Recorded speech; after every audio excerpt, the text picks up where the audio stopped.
Za autentycznością Ewangelii przemawia również to, że jej tekst nie idealizuje apostołów.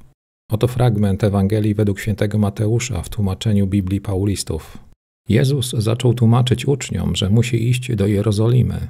Tam starsi ludu, wyżsi kapłani i nauczyciele pisma zadadzą mu wiele cierpień i zabiją go.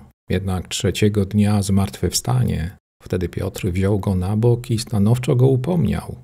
Niech cię Bóg broni, Panie, na pewno się to tobie nie przydarzy. On zaś odwrócił się i rzekł do Piotra: idź za mną, szatanie. Przeszkadzasz mi, bo nie myślisz po Bożemu, ale po ludzku. Kiedy Jezus w drodze do Jeruzalem mówi uczniom, że czeka go odrzucenie, cierpienie i śmierć, apostołowie mają wątpliwości.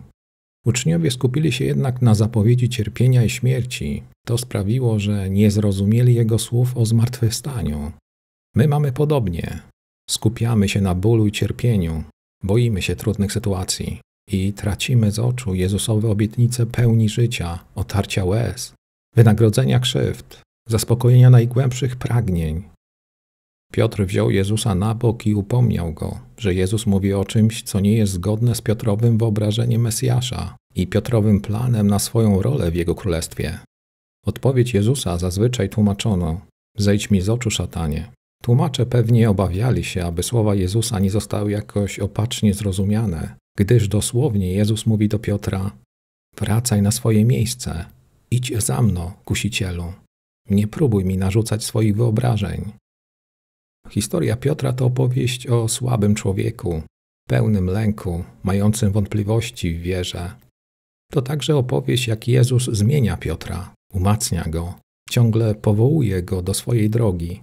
Podobnie Jezus wzywa nas, abyśmy nie szli za własnymi wyobrażeniami, ale podążali za Jezusem.